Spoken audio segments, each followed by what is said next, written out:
आज का हमारा टॉपिक है भारत की जनगणना और इससे रिलेटेड हम निम्नलिखित बिंदुओं पर बात करेंगे।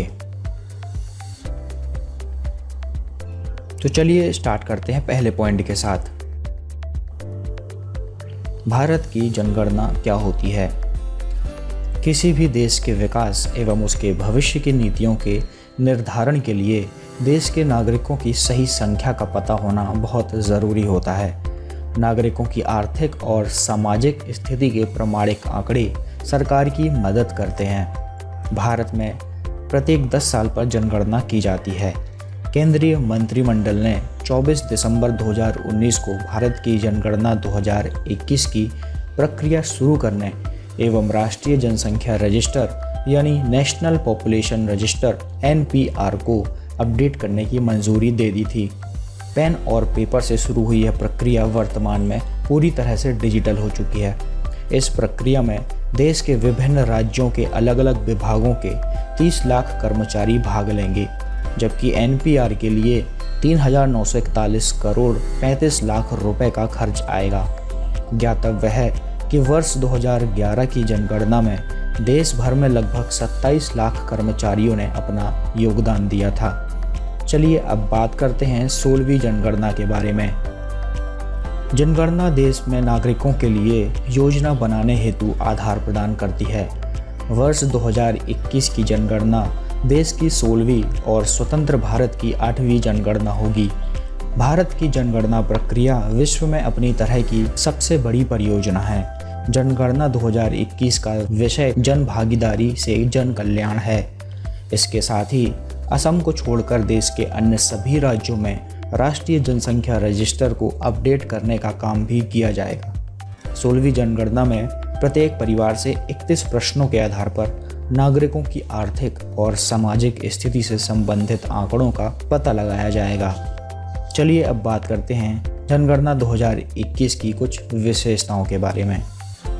वर्ष 1872 में शुरू हुई जनगणना प्रक्रिया में समय के अनुरूप कई परिवर्तन हुए हैं। जनगणना 2021 पूरी तरह से कागज रहित होगी और जनसंख्या के आंकड़ों के संग्रहण एवं वर्गीकरण की प्रक्रिया पूर्णतः डिजिटल होगी। जनगणना की प्रक्रिया में सरकार द्वारा जारी एक मोबाइल ऐप का प्रयोग किया जाएगा। इस ऐप द्वारा 16 भाषाओं में जानकारी दी जा सकती है। इस जानकारी का वरिष्ठ पदाधिकारियों द्वारा सत्यापन किया जाएगा। जनगणना की प्रक्रिया को सुगम बनाने एवं इसकी गुणवत्ता को सुनिश्चित करने के लिए जनगणना निगरानी और प्रबंधन पोर्टल की व्यवस्था की जाएगी। जनगणना में तकनीक के प्रयोग से हमें निम्नलिखित लाभ होंगे, जैसे समय की बचत और मानवीय त्रुटियों में कमी। चलिए अब बात करते हैं भारत की जनगणना के इतिहास के बारे में। भारत में जनगणना का इतिहास प्राचीन है, जो कि मौर्य काल में कौटिल्य के अर्थशास्त्र में शासन की नीति के एक माप के लिए जनसंख्या संबंधी आंकड़े एकत्र किए जाने का उल्लेख प्राप्त होता है। मुगल काल में अकबर के समय में अबुल फजल द्वारा लिखी हुई आईन अकबरी में 1687 के समय की जनगणना का उल्लेख मिलता है। देश की प्रथम जनगणना 1872 में जनगणना आयुक्त WC टाउनडेन द्वारा विकसित जनगणना अनुसूचियों के आधार पर संपन्न होने वाली देश की प्रथम जनगणना थी। देश की प्रथम संगठित जनगणना 1881 में लॉर्ड रिपन के समय संपन्न हुई। तब से प्रत्येक 10 वर्षों के पश्चात अबाधित रूप से जनगणना का कार्य किया जा रहा है। 1881 में पहली बार जनगणना के लिए अलग विभाग बनाया गया था। मई 1949 में भारत सरकार ने इस विभाग को केंद्रीय गृह मंत्रालय के अधीन कर दिया। भारत में जनगणना एक केंद्रीय विषय है, जिसकी व्यवस्था संविधान की 7वीं अनुसूची के अनुच्छेद 246 पर अंकित है। इसके लिए जनगणना अधिनियम 1948 लागू किया गया है।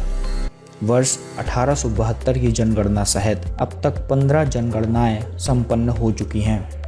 2021 में होने वाली जनगणना भारत की 16वीं और स्वतंत्र भारत की 8वीं जनगणना होगी। वीडियो को लाइक ज़रूर करें और सब्सक्राइब करें हमारा चैनल एजुकेशन प्लैनेट।